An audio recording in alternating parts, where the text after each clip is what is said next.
The summer heat pressed heavy over Atlanta, the kind of sticky warmth that made the pavement shimmer and the air feel thick enough to drink. On a busy street corner, a young man stood with nothing but a battered microphone connected to a small, scratched speaker. His name was Darius Cole, 19 years old, his hair twisted into tight braids, his t-shirt faded but clean, and his voice was the kind that carried beyond the noise of cars and chatter, reaching straight into the heart of anyone who stopped to listen.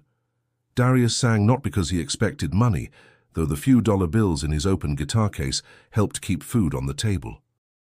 He sang because it was the only way he knew to push back against the weight of life pressing on him. Every note came from a place deep inside, carved from hardship, faith, and the echoes of gospel hymns he grew up hearing at church on Sunday mornings. His voice floated across the street, catching the ear of a little boy tugging at his mother's hand, and even a tired businesswoman paused to glance his way. When he closed his eyes, he could almost believe he was on a stage, lights blinding him, applause rising. But when the song ended, he opened them to the cracked sidewalks, passing strangers, and the same uphill struggle that never seemed to change. Darius smiled faintly anyway. "Thank you, y'all," he murmured, as a woman dropped a single coin in his case. Behind that smile was the quiet frustration of someone who knew he had more to give than the world wanted to see. Opportunities had slipped away before they even reached him, doors closed with polite excuses about funding, image, or not the right fit. He carried those rejections like stones in his pocket, heavy but hidden. For those who stopped to listen, though, there was something undeniable about him. His voice was smooth yet strong, raw but polished by the streets. It spoke of pain but carried hope, the kind that made people pause and breathe differently, if only for a moment. Before we go any further, if you're drawn into Darius's story already, make sure to subscribe to the channel. You won't want to miss the journey this young man is about to take. Darius adjusted the mic and sang again, his sound rising above the traffic. A car horn blared. Somebody shouted across the street, but his melody still threaded through it all. His little brother Marcus leaned against a nearby lamppost, eyes wide with admiration. Only 15, Marcus saw his big brother not just as family, but as proof that resilience could still create beauty. "You killed that one, D," Marcus said once the song ended. "I swear folks just don't know what they're hearing," Darius chuckled, rubbing sweat from his brow. "Maybe one day they will, lil man. Maybe one day." Yet behind the humor was an ache. Their mother, Tanya Cole, had left for her second shift hours earlier. She worked herself to exhaustion just to keep rent paid, and Darius carried a quiet guilt that he couldn't lift more of that burden. Singing was his gift, but it didn't pay the bills steady enough. Still, he couldn't give it up. To stop singing would be like stopping his own heartbeat. Atlanta was a city alive with rhythm and struggle, gospel choirs in brick churches on one block and luxury condos rising on another. Darius lived in the spaces in between, where people hustled every day just to hold on. His music was born from those streets, shaped by every no he'd heard, every dream that seemed just out of reach. And though he didn't know it yet, that voice, the same one echoing off worn brick buildings on a hot afternoon, was about to step into a place no one could have predicted, a place of privilege, silence, and unbearable waiting. A place where a young girl lay unmoving, her family clinging to hope, not knowing that salvation could come in the form of a street boy's song. The air inside the Walker household felt different from the streets of Atlanta, where Darius lived surrounded by cracked sidewalks, gospel echoes, and the hum of city life. The Walker home carried the silence of privilege. The house stood in Buckhead, one of Atlanta's wealthiest neighborhoods, with manicured lawns, polished cars, and the kind of space that kept noise and struggle at a distance. Judge Raymond Walker sat in his study, a man whose presence carried both authority and exhaustion. In his mid-50s, tall with graying hair neatly trimmed, he wore the weight of his black robes even when he wasn't in court. Years of presiding over trials had sharpened his voice and hardened his expression, but nothing in the courtroom had ever prepared him for what he faced now. Upstairs, his daughter Leah lay in a coma. At just 18, she had been full of life before the accident, spirited, curious, with a laugh that could cut through the stern air of her father's world. She played piano with a delicacy that drew people into quiet awe, her fingers moving across the keys as if music itself trusted her. Now, those same hands rested motionless, her body tethered to machines that breathed for her. Raymond stood by her bed each night, staring at the pale glow of monitors. The rhythmic beep was both comfort and torment. It told him she was alive, yet reminded him how fragile that life was.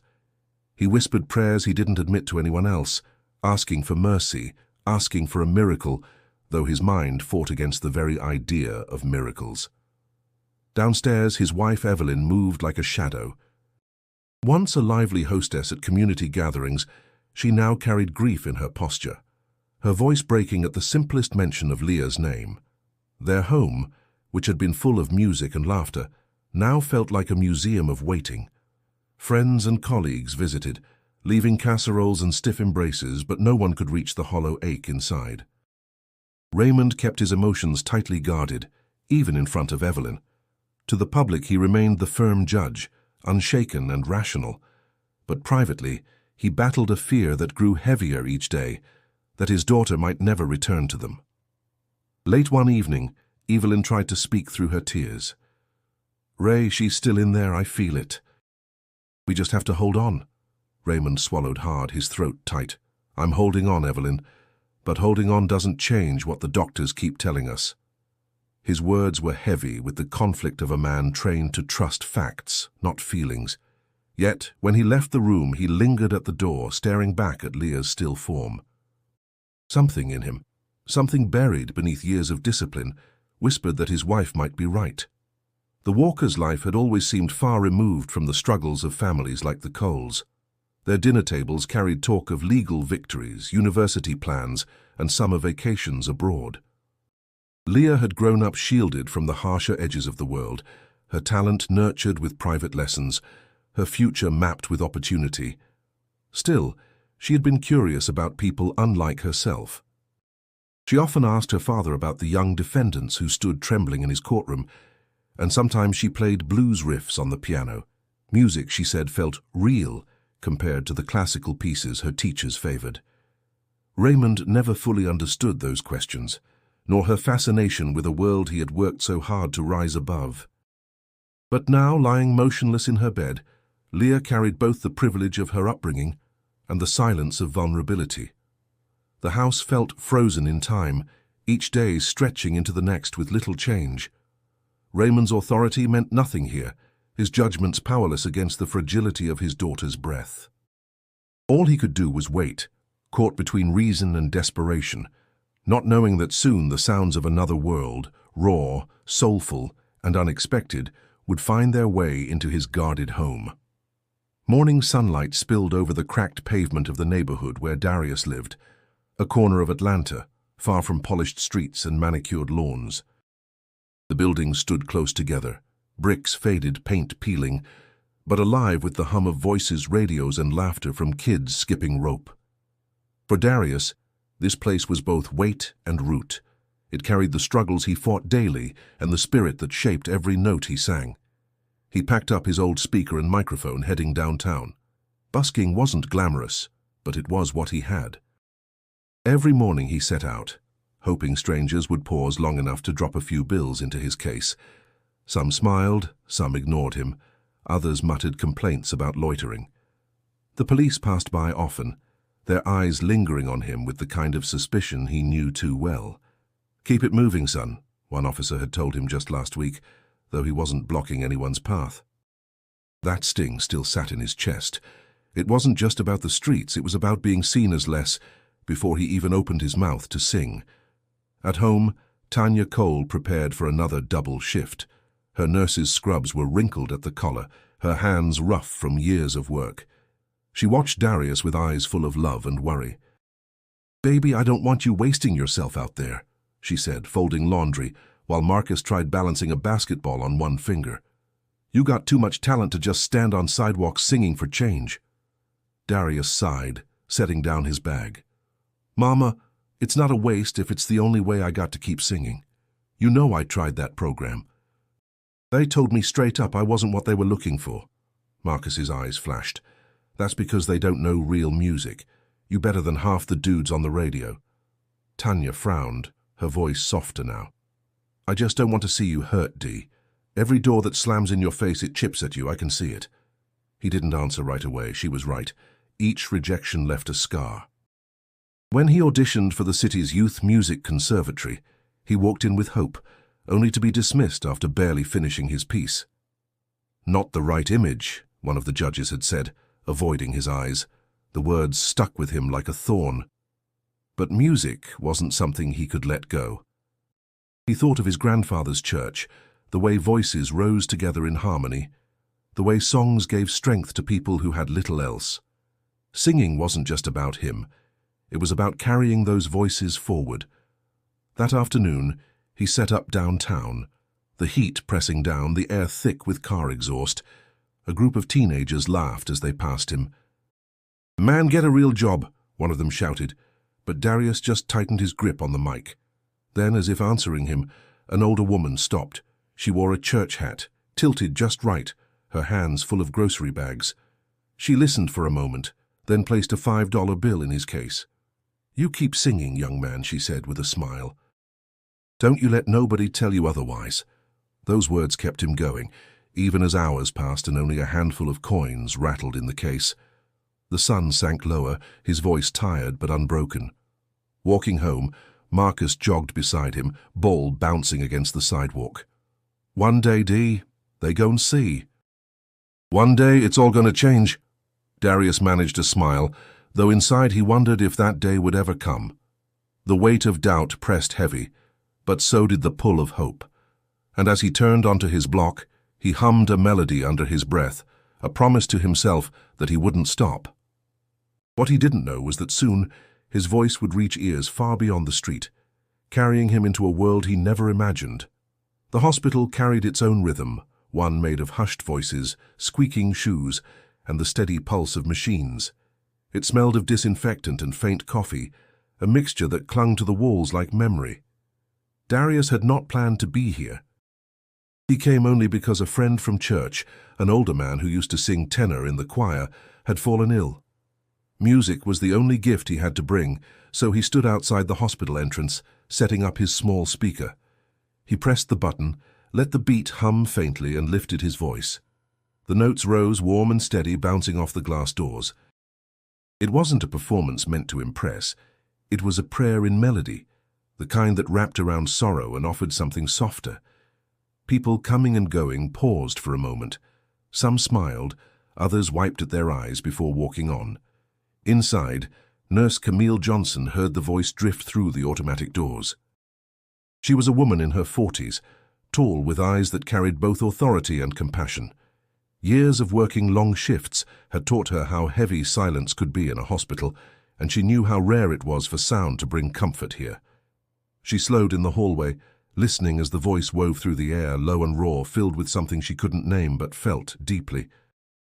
Camille whispered to a colleague, "That boy out there, he's not just singing, he's lifting something." The colleague shrugged, hurrying on with a clipboard. But Camille stayed by the window, her chest tightening in recognition. That voice reminded her of Sundays growing up, her grandmother humming hymns while frying chicken, the whole house filled with soul.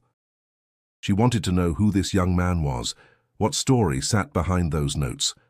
Upstairs, Judge Walker had just left his daughter's room for a brief moment. His steps were heavy, his mind restless. Passing by a window, he froze when he caught the faint sound. At first he dismissed it, just noise from outside. But the voice lingered, and something about its texture unsettled him.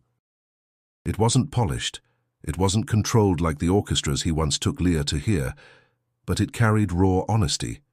He clenched his jaw, irritated at the distraction, yet he couldn't quite turn away. For a brief second, before pushing down the thought, he wondered if Leah might have liked it. Meanwhile, Darius kept singing. His eyes closed, his voice leaned into each word as if pressing past the walls themselves. Marcus stood nearby, nodding along, proud of his brother. A woman leaving the hospital stopped, tears in her eyes. She touched Darius's arm lightly. "My husband's been in here for weeks," she whispered. "I didn't realize how much I needed to hear that." "Thank you." Darius gave her a small nod, humility softening his expression. "I'm just glad it helped, ma'am." When he finished, applause scattered from those who lingered. But Darius didn't sing for applause. He packed up slowly, unaware of the eyes still watching from inside. Camille remained at the window, heart stirred, while Judge Walker turned away, his face unreadable but his mind unsettled. As Darius lifted the speaker into his bag, Marcus grinned. "Dee, you don't even know. Folks in there felt that. I could see it." Darius shook his head, tired from the day. "I just hope my voice reached Mr. Harold upstairs. That's why I came." But his voice had reached further than he knew. It had slipped past the guarded walls of a judge's heart and stirred something long buried. And soon, that faint connection would draw him into a world where silence weighed heavier than song. The next morning, Darius sat at the kitchen table, the smell of coffee and fried eggs filling the small apartment. Tanya moved about in her scrubs, exhaustion heavy in her shoulders, but determination still shaping every movement. Marcus tapped his pencil against a notebook, pretending to do homework while sneaking glances at his brother. "You were on fire yesterday, Dee," Marcus said, grinning. "That song outside the hospital? Man, I felt that in my chest." Darius smirked faintly. "Glad somebody did. Feels like all I got is these sidewalks and whoever stops long enough to hear me." Before Tanya could reply, there was a knock at the door. The sound was sharp, unfamiliar. Tanya wiped her hands and opened it, only to freeze at the sight of a sharply dressed man standing in the hallway. His presence carried weight, stern face, tailored suit, polished shoes. Darius rose slowly, realizing who it was. Judge Raymond Walker. For a moment, silence filled the room. Tanya's brows knit together, Marcus's mouth fell open, and Darius felt his chest tighten. He had only seen the judge from afar, on television or in the news, never at his doorstep. "Mr. Cole," Judge Walker said, his voice measured, "may I have a word?" Darius stepped forward cautiously. Yes, sir." The judge's eyes scanned the modest apartment, then returned to Darius. "I heard you yesterday outside the hospital. Your voice, it reached further than you realize." Darius frowned slightly, uncertain whether to take it as compliment or criticism. "I was just singing for a friend, sir." Walker nodded, but his expression didn't soften. "My daughter, she's been in a coma for months. Doctors say there's little chance of change, but when I heard you—" He paused, struggling to form the words. "Something in me thought, maybe your voice could reach her. Would you consider coming to sing at her bedside?" The request hung heavy in the room. Tanya's eyes widened in surprise. Marcus's face lit up with excitement. But Darius felt torn, his pride bristling at the way the judge had phrased it, as though his voice were a tool to be used, not a gift to be respected. "You want me," Darius began slowly, "to sing for your daughter, inside that hospital room?" "Yes," Walker said firmly. "I can't explain it, and I don't usually believe in sentimental things, but I'm willing to try anything." "Even this?" The word struck Darius wrong. Even this, as if his music were a last resort, something beneath dignity. He wanted to refuse outright, to tell the judge his songs weren't experiments.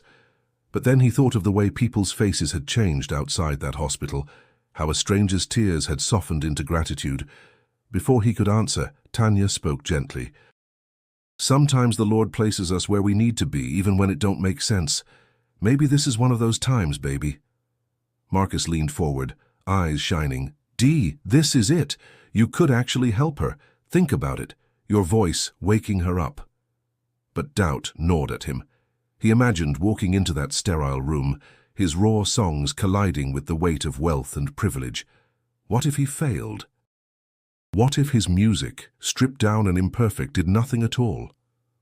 "I don't know," Darius admitted quietly, looking at the floor. "I don't know if I belong in that world." Judge Walker straightened, his tone clipped. "This isn't about belonging. It's about my daughter. If you're willing, I'll arrange it. If not, I'll find another way." Darius met his eyes, seeing both pride and desperation mixed together.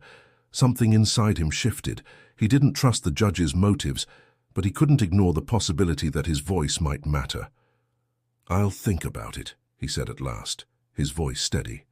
Walker gave a short nod, then turned to leave. Tanya reached for Darius's hand as the door closed. "Baby, sometimes helping somebody else is how you find your own way forward." Darius exhaled slowly, caught between pride and purpose, knowing the choice he made could change more than just one life. The hospital room was dim, the blinds half closed to soften the relentless Georgia sun. Machines hummed steadily, their beeps marking time in a language of survival. Leah lay still in her bed, her skin pale against the white sheets, her long braids brushed neatly by Evelyn, who sat quietly by her side. The room smelled faintly of antiseptic and lavender lotion. Evelyn rubbed into her daughter's hands each day, clinging to small rituals as if they held the key to waking her. Darius stood just inside the doorway, clutching the microphone he had brought with him. His speaker sat at his feet, its surface scratched but reliable. His palms were damp, his throat tight. He had sung to crowds on corners, in church basements, at community gatherings, but never in a place like this, never under eyes so heavy with expectation. Judge Walker stood by the window, arms folded, his expression unreadable. "Go ahead," he said simply, his tone carrying the weight of command more than invitation. Evelyn turned to Darius, her eyes softer. "Thank you for coming," she whispered, her voice already cracking with emotion. Marcus shifted excitedly beside his brother, trying to stand tall, as though his presence alone could lend support. Nurse Camille adjusted Leah's IV quietly, but lingered in the room, curiosity flickering in her eyes. Darius bent down, plugged in his speaker, and drew in a deep breath. He looked at Leah's still face, and something inside him steadied. This wasn't about impressing anyone, this was about reaching her somehow. His voice began low, almost a hum, filling the room with warmth that cut through the sterile air. He chose a song rooted in gospel, one his mother used to sing while ironing uniforms late at night, a song that carried comfort and hope. Each note rolled smooth yet raw, wrapping around the steady beeping of machines like a second rhythm. Evelyn's lips trembled as she closed her eyes, tears sliding down her cheeks. Marcus swayed gently, mouthing the words. Even Nurse Camille felt her chest tighten, her mind flashing back to Sundays spent on wooden pews with her grandmother. Darius's voice rose, stronger now, filling every corner of the room. His hands trembled slightly as he clutched the microphone, but his voice didn't falter. He poured into the song every rejection, every long night on the street corner, every ounce of belief that music carried healing when nothing else could. Judge Walker shifted at the window, his back straight, jaw tight. He told himself it was nothing, just noise dressed in sentiment. But against his will, his chest stirred with something he hadn't felt in months, a faint crack in the wall of despair he had built around himself. As the final notes lingered, silence pressed in. The machines hummed. Evelyn sobbed softly. Marcus whispered, "That was it, Dee, that was it." Then, almost too small to notice, Leah's right finger twitched. Nurse Camille's sharp eyes caught it immediately. She stepped closer to the bed, watching carefully. The movement was faint, so faint that it could have been dismissed as reflex, but her pulse quickened. "Did you see that?" she asked quietly, turning toward Evelyn. Evelyn gasped, grabbing her daughter's hand. "Leah, baby, it's Mama, can you hear me?" But Leah lay still once more, her chest rising and falling with the rhythm of the ventilator. The room returned to its steady hum, leaving doubt to creep back in. Judge Walker turned sharply. "It was nothing," he said firmly, as if declaring it could make it true. "A reflex, that's all." Evelyn wiped her tears but kept clutching Leah's hand, hope refusing to release its grip. Darius unplugged his speaker slowly, heart pounding, unsure of what he had just witnessed. Had his song truly reached her, even for a second? He looked down at Leah's still hand, then at her mother's tear-streaked face, and felt something stir in his own chest, something between fear and faith. The next day, word spread quickly through the hospital halls. Nurses whispered about the young man with the street voice who had filled a sterile room with music. Some said Leah's finger had moved, others dismissed it as a coincidence. Doctors, trained to see patterns in data and not in faith, leaned toward the latter. Dr. Patel, the physician overseeing Leah's care, spoke firmly during rounds. "I know you all want progress, but reflex movements are common in coma patients. Please don't confuse the family with false hope." Nurse Camille crossed her arms. "With respect, doctor, I was in that room. That girl's finger moved right when he sang. I know what I saw." Patel sighed, adjusting his glasses. "It doesn't change the medical facts. We must stay realistic." Meanwhile, Judge Walker carried the doctor's words like a shield. When Evelyn clung to hope, insisting that Leah had responded, Raymond pushed back with logic. "It was a reflex, Ev. We can't start building castles out of clouds. You'll only break your own heart."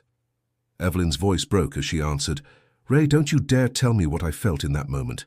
Something happened in that room. You may not want to admit it, but I will hold on to it." Raymond didn't reply. He couldn't. The truth was that something had shifted in him too, though he tried to bury it under skepticism. Across town, Darius felt the weight of doubt pressing down harder than ever. At the corner store, two neighborhood boys teased him, leaning against the brick wall. "So you singing for the system now, huh?" one of them jeered. "Next thing we know, you'll be wearing a suit and forgetting where you came from." The other laughed. "Man, what's a judge's daughter gonna do with some street singer?" "You wasting your time." Darius kept his head low, pretending the words rolled off him, but inside they burned. It wasn't just strangers. It was his own people questioning him, making him feel torn between two worlds that neither seemed to fully accept him. That evening at home, Tanya noticed his silence. "What's on your mind, baby?" He sat on the edge of the couch, shoulders slumped. "Mama, what if they're right? What if I'm just some street kid trying to play in a world I don't belong in? Folks at the hospital don't believe it meant anything. People around here think I'm selling out. Feels like no matter what I do, I lose." Tanya sat beside him, placing a hand on his back. "Listen to me. People gon' talk whether you stand still or move forward. You can't let them decide your worth. If your music brought even one spark of life back to that girl, then it matters. Don't let doubt steal that from you." Her words sank deep, but the ache didn't leave. Later, when Marcus joined him on the porch, bouncing his basketball absent-mindedly, he said, "Don't listen to them, D. They just mad because they don't got the guts to do what you're doing. You brave man. You keep singing." Darius looked out at the cracked pavement, the glow of streetlights flickering. Brave or foolish, I don't even know anymore. But as night wrapped the neighborhood in its heavy warmth, he hummed softly, almost to himself. Even in doubt, the music wouldn't let him go. And though uncertainty gnawed at him, from doctors who dismissed, from neighbors who mocked from his own fears, the truth was simple. Something had begun in that hospital room, something that wouldn't stay buried, no matter how much resistance rose against it. The hospital room had grown strangely familiar to Darius. Each time he walked in, the sterile smell of disinfectant wrapped around him, but it no longer felt foreign. He carried his speaker like a trusted companion, setting it gently near Leah's bed, as if it belonged there. Evelyn always greeted him with gratitude, her eyes lighting up the moment she saw him. Judge Walker remained distant, his posture stiff, but he didn't stop Darius from coming back. One afternoon, as sunlight filtered weakly through the blinds, Darius sat by Leah's side instead of standing. He adjusted the mic but didn't turn on the track. Instead, he leaned forward, his voice softer, unaccompanied. He began singing Sam Cooke's "A Change Is Gonna Come." The words trembled out of him, each note laced with both weariness and belief. Evelyn clasped her hands together, whispering prayers under her breath. Marcus leaned against the doorframe, mouthing the lyrics as though the song belonged to him too. Nurse Camille closed her chart slowly, unwilling to leave until the last note fell silent. When Darius finished, he set the mic aside and spoke to Leah as though she were awake. "You don't know me, Leah, but I've been singing on the streets since I was a kid. Life's been rough. Folks don't always listen, but I still sing because it's the only way I know how to fight back. And if you can hear me right now, I hope my voice reminds you there's still something to come back to." Evelyn's hand flew to her mouth, her shoulders shaking quietly. Judge Walker shifted uncomfortably in the corner, refusing to show how the words unsettled him. Day after day, Darius returned. Sometimes he sang old gospel hymns, sometimes he tried R&B ballads. Once, at Marcus's insistence, he performed a song he had written himself, raw and unpolished, about carrying burdens too heavy for one set of shoulders. Each time Leah's stillness pressed on him like a challenge, but he refused to stop.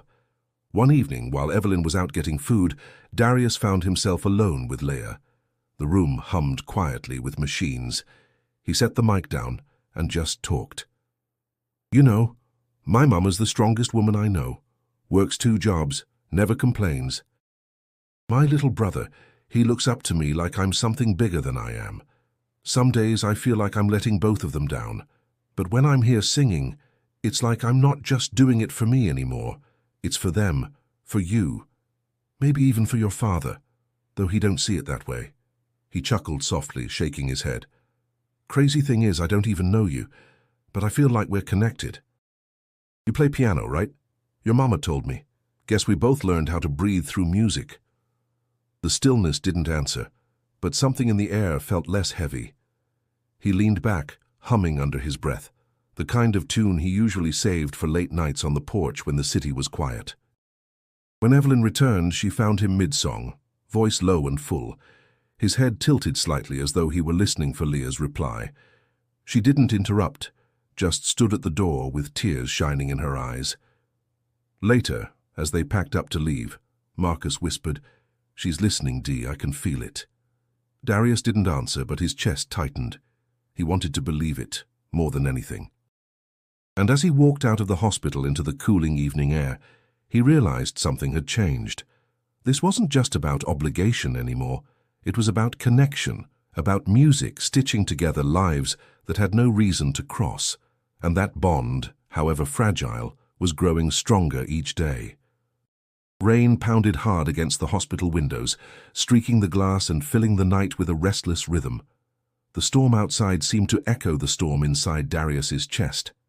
He sat in the chair by Leah's bed, gripping his microphone, staring at her motionless face. He had sung for days now, pouring himself into the silence, yet nothing had changed. Doubt gnawed at him, sharper than before. Marcus leaned against the wall, arms crossed. "Dee, you can't quit now," he whispered, reading the weariness in his brother's eyes. "I don't know if I can keep doing this, man," Darius muttered. "Feels like I'm singing to a wall. What if none of this matters?" Before Marcus could answer, Evelyn returned with a fresh blanket.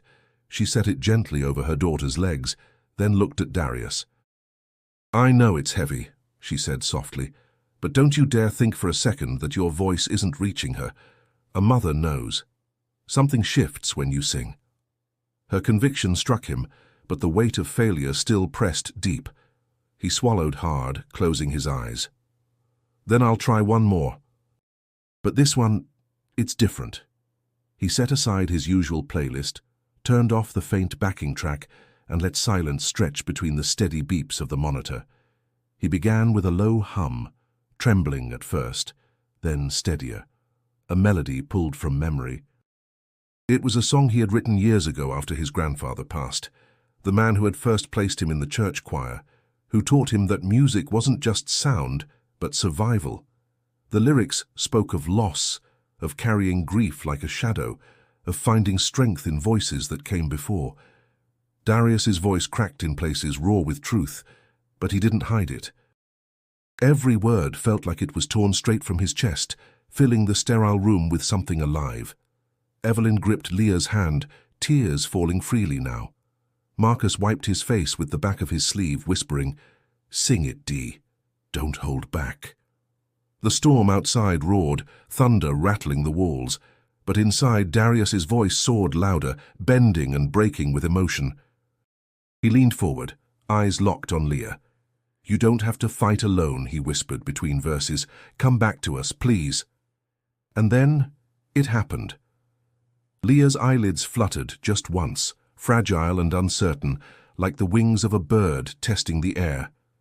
Evelyn gasped, nearly leaping from her chair. "Ray, Camille, somebody, she moved!" Nurse Camille hurried in, eyes wide, rushing to Leah's side. The monitor picked up a subtle shift, the rhythm of her breathing changing ever so slightly.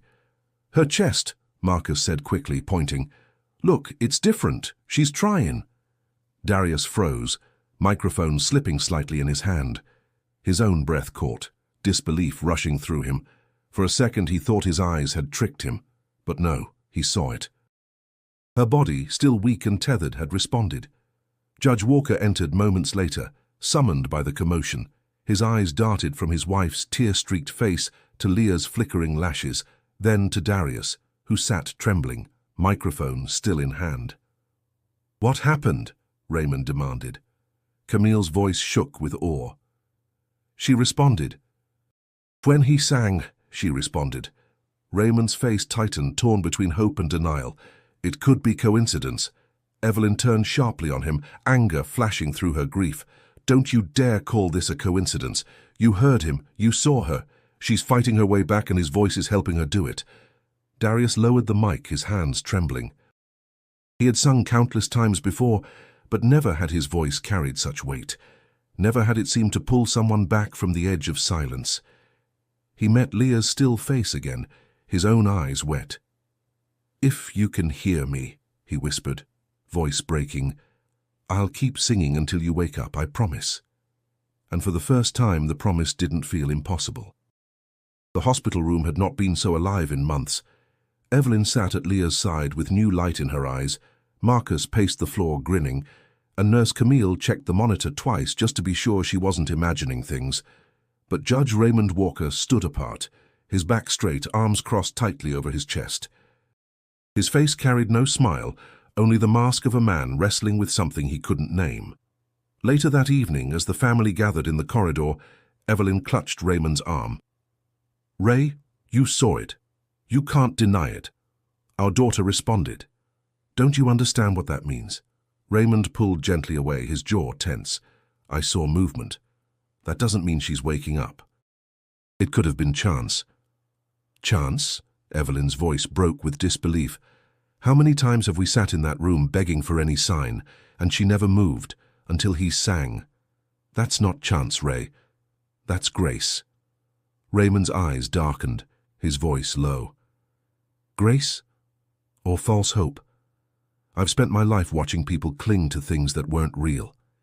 It destroys them. I won't let us go through that."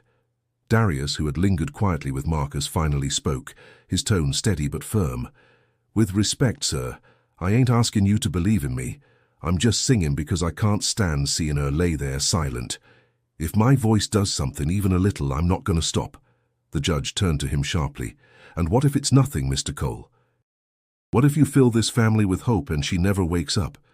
Do you want that on your conscience?" Darius's chest tightened, but he lifted his chin. "I carry a lot already, Judge. This ain't about me. It's about her. And right now, she needs more than machines keeping her alive. She needs someone to remind her of the world outside that bed." The corridor fell silent. Camille, standing with her clipboard pressed against her chest, finally broke it. "Judge Walker, I've worked here long enough to know healing doesn't always come in charts and numbers. Sometimes it comes through spirit. You can call it grace or music, but I call it life finding a way back." Evelyn nodded fiercely, her hand gripping Camille's. "She's right. You may not understand it, but I felt it in that room. Our daughter felt it too." Raymond's lips pressed into a thin line. For the first time in years, his logic felt like a prison instead of a shield. He had built his life on control, courtrooms, rulings, order, but none of it meant anything here. In that hospital room he had been powerless, and it terrified him. That night, when he returned to Leah's bedside alone, the storm outside had quieted, leaving only the faint patter of rain. He sat down heavily in the chair, his hands folded. He studied her face, pale and still, his heart aching with a weight he couldn't show. "Leah," he whispered, his voice rough, "if you can hear me, forgive me. I don't know how to do this. I don't know how to hope without being afraid. But if that boy's voice is reaching you, if it's helping you fight, then maybe I've been wrong to doubt." He bowed his head, silent for a long moment. When Darius returned the next day, Raymond didn't speak much. He stood in his usual place by the window, but this time his arms weren't crossed. He didn't argue, didn't scowl, didn't dismiss. He simply listened, and though his face remained unreadable, inside him something began to shift, a crack forming in the armor of certainty he had worn for decades. The boy's voice wasn't just echoing in the room anymore, it was echoing in him. It didn't take long for the story to escape the walls of the hospital. A nurse had told a cousin, who told a friend at church, and soon whispers spread across Atlanta. People began speaking of the street boy who sings to the judge's daughter. In a city where stories often traveled faster than facts, Darius's name found its way onto lips that had never stopped to hear him before. On his usual corner downtown, the change was immediate. Instead of hurried glances, people paused. Strangers leaned against lampposts, phones out, recording his voice. Some even whispered, "That's him, the one helping that girl." Darius sang as he always had, but he felt the eyes differently now. Every note carried new weight, as if the city itself was waiting to hear something miraculous in his sound. When he finished one afternoon, a middle-aged man clapped loudly. "You keep going, son," the man said, his voice carrying the pride of someone who saw more than talent. "You're doing something special." Marcus puffed his chest beside him, grinning. "See, D? Folks know now. They finally know." But with recognition came pressure. Later that week at the corner store, Darius overheard two young men talking. "Man, I heard that Cole kid's all over the news, singing for the judge's daughter. That ain't about her. It's about getting noticed." "Exactly," the other said with a sneer. "Boy probably think he famous now, just another hustle." Darius turned away, pretending he hadn't heard, but the words stung deep. Fame wasn't what he wanted. All he had ever wanted was for his voice to mean something. At home, Tanya noticed his silence as he picked at dinner. "What's wrong, baby?" He looked up slowly. "Feels like everybody watching me now. Some proud, some jealous, some think I'm just using Leah's pain for myself. What if I can't live up to all that?" Tanya reached across the table, her tired hands wrapping around his. "You don't owe this world nothing but your truth. You sing because it's who you are. Let the rest talk." Still, the weight pressed down on him. Every time he walked back into the hospital, he felt the invisible eyes of the city on his shoulders, demanding results.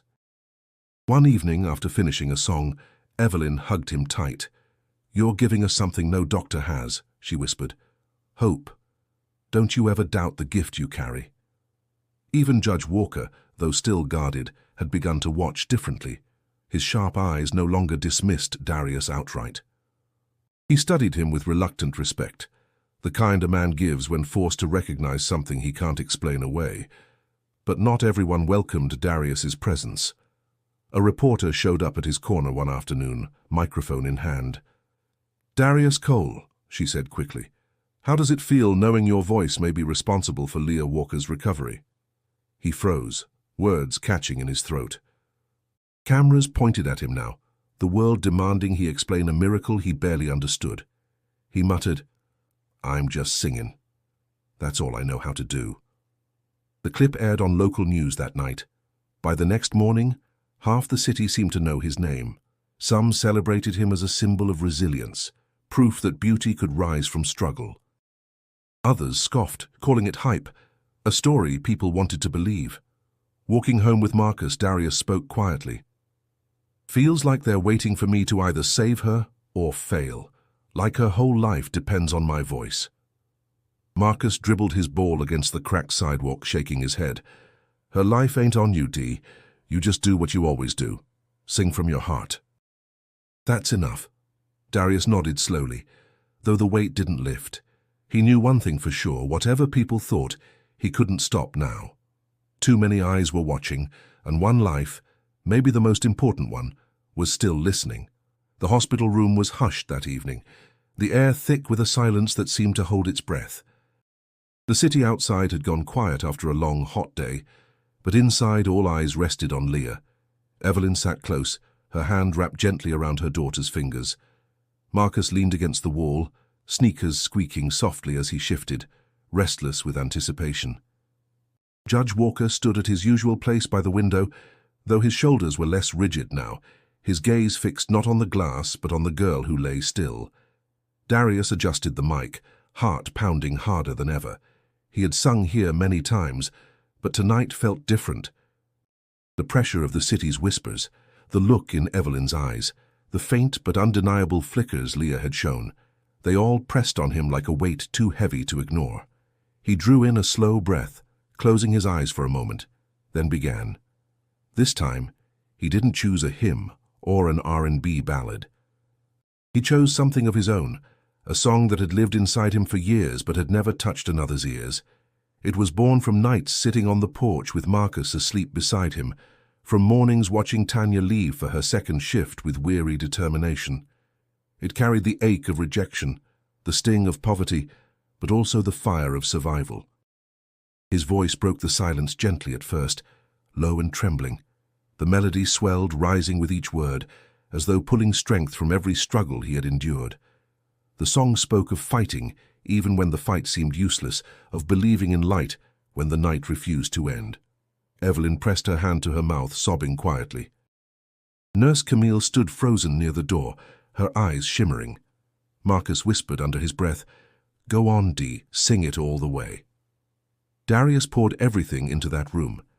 His voice cracked once, heavy with emotion, but he pressed forward, letting the imperfection carry its own truth. He stepped closer to Leah's bed, his voice shaking the sterile air, filling every corner with something raw and undeniable. And then, as the final chorus soared, Leah's chest rose differently. Not the steady rhythm of the machine, but a sharp inhale, fragile and real. Evelyn gasped, leaping forward. "Leah! Oh my God, Leah!" Marcus shouted, his voice breaking. "She's breathing!" "She's really breathing." Camille rushed to the bedside, her trained eyes wide with disbelief. She's really trying on her own." Judge Walker stumbled forward, his composure cracking. "Leah!" His voice trembled, the sound foreign on his usually firm tongue.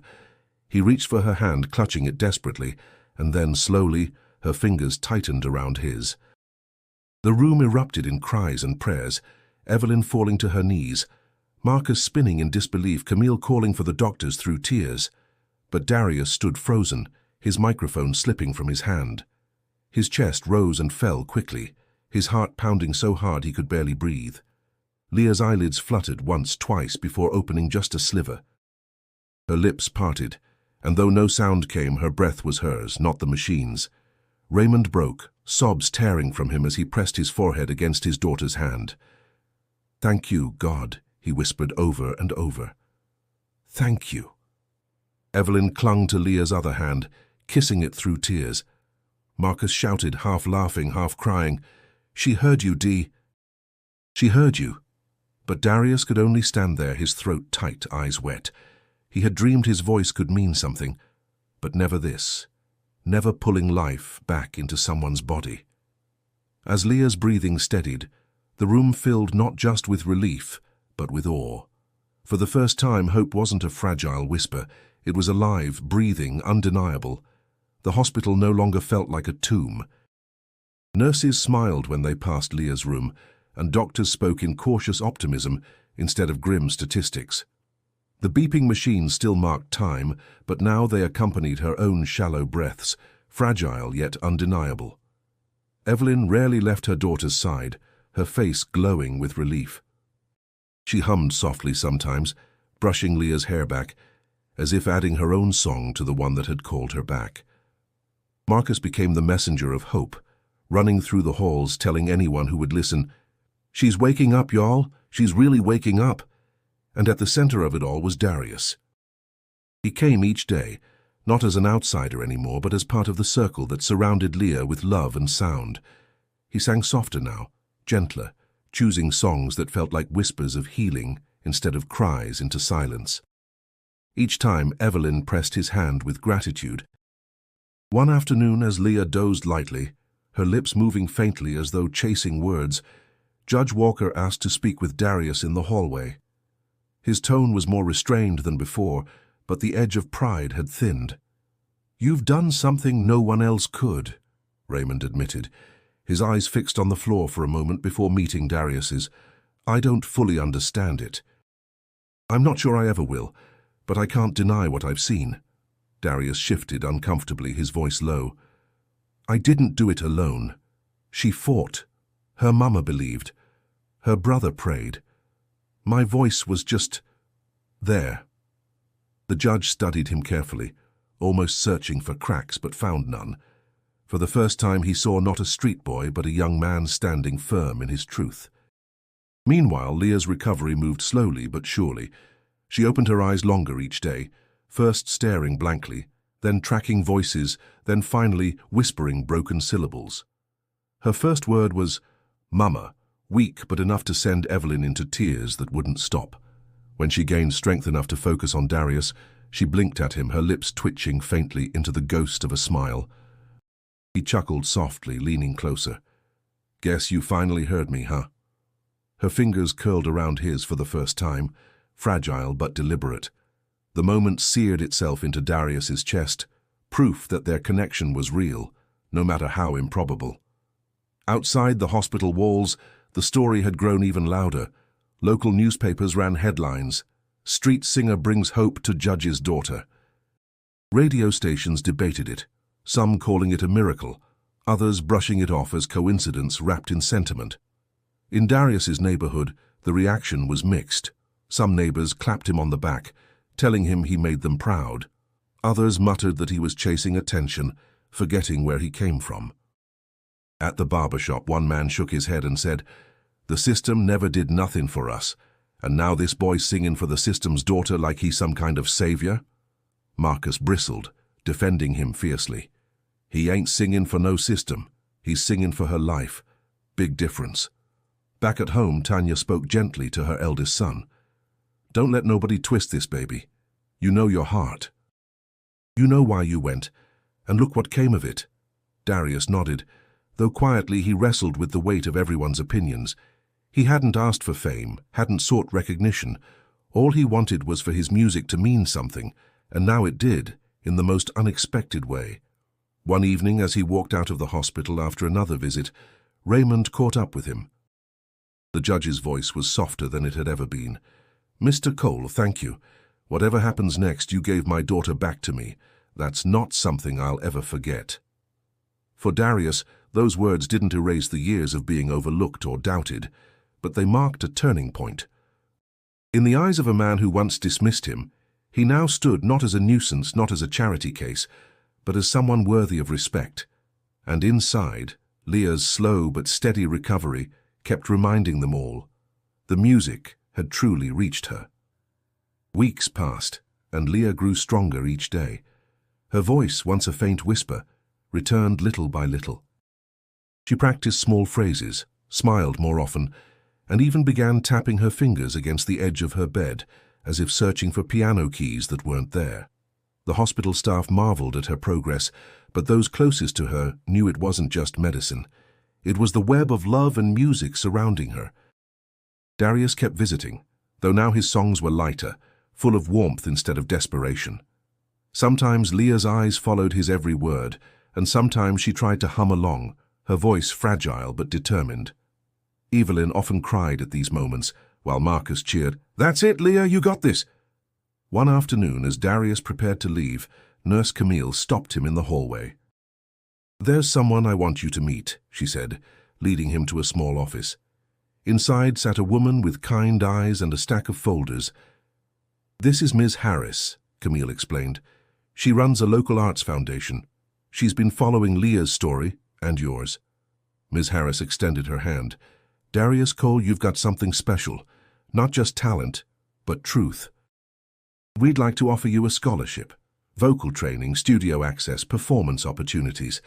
It's not charity, it's investment. We believe in you." The words hit Darius like a wave. A scholarship. A chance to study, to grow beyond the sidewalks. He stammered, I don't know what to say." "Say yes," Marcus blurted out, grinning. But later that night, sitting on the porch of their apartment, Darius wrestled with it. He told Tanya quietly, "If I take this, everything changes. I won't just be singing for corners and crowds that pass by, but I don't want to lose myself either. I don't want to forget where I came from." Tanya looked at him firmly, her voice both tender and strong. Baby, you don't honor your roots by staying stuck. You honor them by carrying them with you wherever you go. Don't let fear keep you small. Her words stayed with him, though doubts still lingered. Fame had never been his goal. Would chasing it corrupt the purity of his music? Would people think he used Leah's story as a stepping stone? At the hospital, Leah sensed his unease. One afternoon, as he sang softly by her bed, she reached out and touched his wrist. Her voice, still weak but steady, broke the silence. "You're scared." Darius blinked, startled. "Scared of what?" "Of being seen," she whispered. "But you were always meant to be seen. Your voice doesn't belong hidden on sidewalks. It belongs everywhere people need hope." He swallowed hard, her words sinking deeper than she realized. "And what if I lose myself in all that?" Leah shook her head slowly, determination flickering in her tired eyes. "Then hold on to the truth that brought you here. Don't let anyone take that from you." Her encouragement felt like a promise, binding them in a way beyond circumstance. It wasn't romance, not yet, but something more delicate, a bond built on shared survival and music that bridged two different worlds. The next morning, Darius called Ms. Harris. His voice trembled, but his choice was clear. "I'll do it," he said, "but I'm bringing my roots with me." And so a new path opened, one that frightened him, but also filled him with a fire he hadn't felt before.